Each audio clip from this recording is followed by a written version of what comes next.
안녕하세요. 입시를 보다입니다. 오늘 소개해드릴 26 입학전형 시행계획 대학교는 상명대학교입니다.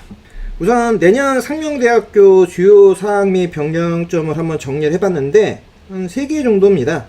정시는 변화가 아예 없고 수시 전형에서 조금 변화가 있어요. 우선 학교폭력 조치사항 모든 전형에 반영되고 수시의 고교 추천 전형에 추천 인원이 좀 변경됩니다. 그리고 이제 수시 전 전형에서 수능 최저 학력 기준이 폐지된다는 거. 요게 어떻게 보면 이제 내년 상명대의 가장 중요한 변화일 거예요. 실제로 입결에 굉장히 큰 영향력을 발휘하는 것 중에 하나가 수능 최저 학력 기준이라고 하는 거잖아요. 완화되거나 폐지되거나 하는 경우 당연히 입결 컷이 많이 올라갈 가능성이 생겨버린다. 요런 부분들이 이제 얼마만큼 이제 영향을 끼칠 건지는 뭐 내년에 봐야 되겠죠. 우선 교과의 고교 추천 전형입니다. 기본적으로 올해 기준하면 349명이었고 내년에도 똑같은 349명 모집을 하는데 이 추천 인원이 바뀌었어요. 어떻게? 원래는 올해까지 10명이었어요. 10명까지만 우리 추천을 이제 지원 제한을 주겠다 했는데 내년부터는 아예 없앴어요. 제한 없음. 이게 기준입니다. 그러면 엄청나게 많은 학생들이 지원할 가능성이 생긴 겁니다. 왜? 거기에 최저도 없어. 그러면 지금 상명대의 이 전형 변화가 뭐하고 똑같냐면 광운대하고 거의 같은 느낌인 거죠. 광운대도 추천인원 제한도 없고 수능 최저가 없어요. 상명대하고 광운대가 이제 같은 결로 가게 되죠. 그러면 광운대로 가던 학생들이 상명대까지를 같이 쓸 수 있는 거죠. 복수로 이 라인에서 한 장을 더 쓸 수 있는 여부가 생겼고, 그거 이외에도 원래는 요거보다 내신이 조금 안 됐던 친구들, 약간 애매했던 애들도 쉽게 얘기하면 상명대까지를 노리고 쓰는 상황이 일어날 수밖에 없는 거죠. 그러면 당연히 경쟁률은 기존에 비해서 최소 1.5배 이상 증가할 가능성이 생겼다. 그거보다 더 많이 일어날 거라고 저는 개인적으로 생각을 해요. 그런데 뭐 실제로는 어떻게 될지 내년에 뚜껑 열어봐야 되니까. 국수형 사관, 이수단위 등급 전부 반영을 하고 진로 선택 과목이 최대 3과목까지 반영. 요게 이제 광운대하고의 가장 큰 차이점이라 보시면 되겠죠. 그러니까 성취 등급 환산 점수로 계산해서 A는 100, B는 96, C는 90입니다. 기존에 올해까지 2합 7이 있었어요. 그래서 이것 때문에 상명대 교과 전형 입결을 보면 이제 거의 뭐 80%, 90% 끄트머리에 붙은 학생들 합격한 애들 중에서 종종 조금 낮은 내신인데 불구하고 붙는 케이스들이 있었어요. 왜냐면 어차피 위에 있는 학교 또 짝짝짝 올라가게 되면 충원율이 돌아주는 학교 중에 하나니까. 근데 내년에 최저가 없다? 그러면 이게 변수값이 굉장히 커졌죠. 이제 그런 부분에서는 일단은 최소한 이제 내년 초에 나올 2025 상명대 고교 추천 전형 입결 70% 컷보다는 좋아야 될 것으로 보여진다. 지원을 할 때. 그 정도가 일단 기준점으로 삼고 생각을 해봐야 되지 않나. 상명대가 이제는 그 90%, 100%까지의 추하까지 했을 때 그 편차값들이 좀 있었는데 그 편차값이 거의 없어질 것으로 보여집니다. 그렇게 좀 이해를 해야 될 것 같고, 학폭 같은 경우에는 있으면 무조건 지원 자격 제한입니다.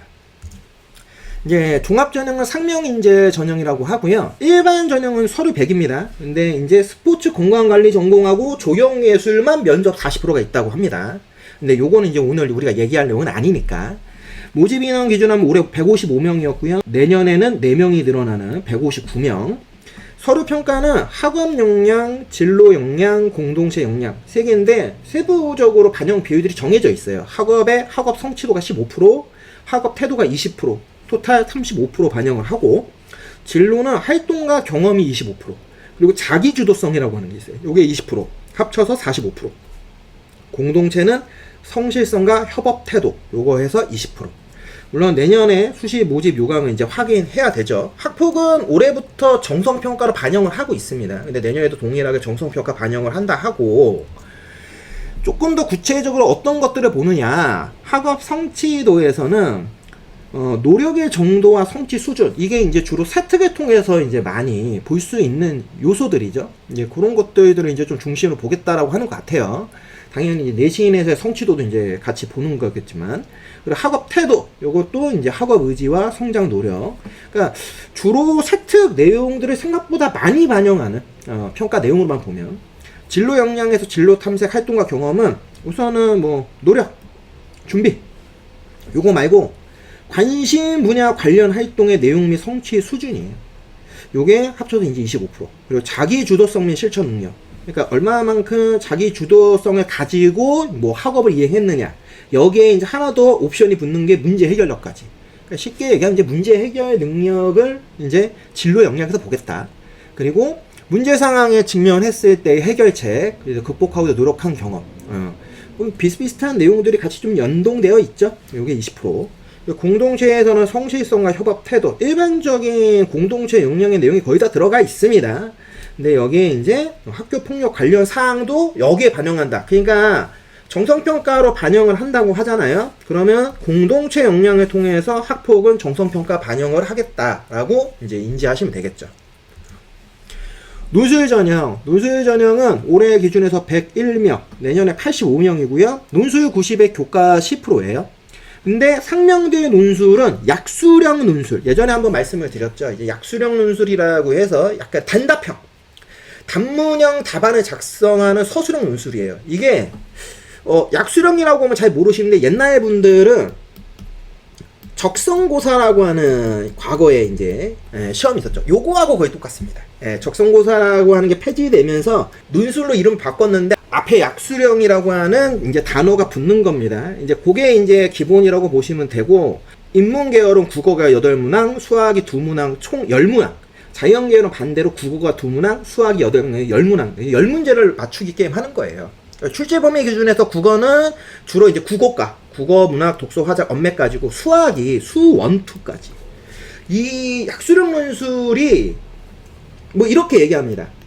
이제 4등급의 희망. 그러니까 내신 4등급 대에서 인서를 공략을 해야 된다 하면은 정말 방법은 이 약수령 논술밖에 없어요. 그러니까 약수령 논술과 일반 논술은 틀립니다. 일반 논술은 이런 단답형이 아니잖아요.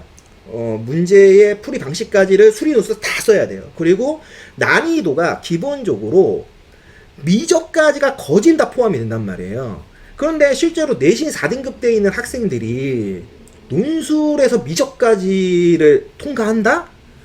굉장히 어렵죠. 그렇기 때문에 실제로 4등급 대에서 만약에 내가 어떻게든 인서울을 간다, 인서울을 노리겠다라고 하면은 이게 거의 유일한 희망이에요. 제 개인적 생각에. 그렇기 때문에 실제로 이런 약수령 논술 준비를 하는 학생들이 꽤 많습니다. 거기에 이 상명대가 이제 약수령 논술로 지원하는 학교의 맨 위에 있는 탑티어 대학이에요. 거기에 또 하나의 이제 플러스 알파, 바로 뭡니까? 최저가 없어요. 최저가 없는. 그래서 실제로 약수령 논술이지만 그 약수령 논술 수준에서는 난이도가 좀 있다. 이렇게 좀 보시는 게 맞아요. 그리고 뭐 교과 10%, 근데 내신 10%는 뭐 큰 의미를 차지하지 않습니다. 왜냐면 논술이 90%예요.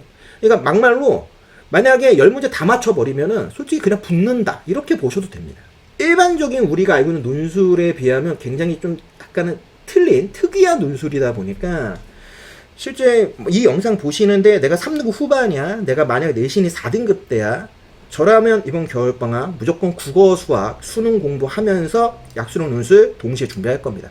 왜냐면 출제 범위만 얘기를 했지만 실제로 이 학교들의 약수령 논술에 대한 난이도를 얘기하면 어느 정도라고 꼭 얘기하냐면 EBS, 수능 특강 정도의 기출이라고 항상 얘기를 해요. 그러니까 EBS 수능 특강 정도를 네가 다 풀 수 있으면은 충분히 할 수 있다. 그러니까 이런 거는 정말 한번 해볼만 하죠. 진짜 남아있는 기간을 계산해 봤을 때 4등급인데 애매하게 학생부 종합전형에 완전히 매몰돼가지고 나 이걸로 승부 볼 겁니다?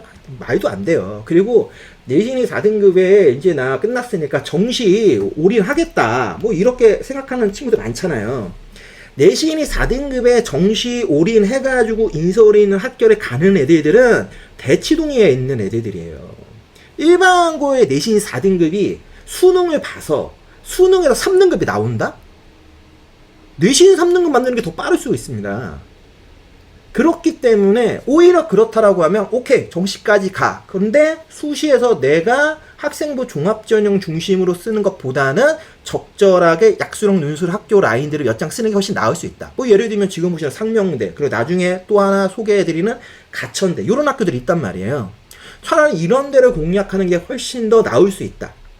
물론 쉽지 않죠. 왜냐면 좋든 나쁘든 수능만큼, 그러니까 수능 수준으로 공부를 해야 돼요. 그렇기 때문에 정시 파이터 한다라고 하면은 단순히 정시 파이터 생각하지 말고 그래도 수시로 끝내야 된다. 이 마인드를 먹고 공부를 하는 겁니다.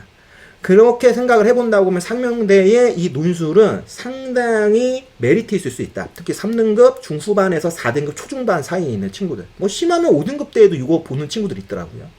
그러니까 그렇게 한번 좀 판단할 수 있지 않겠느냐.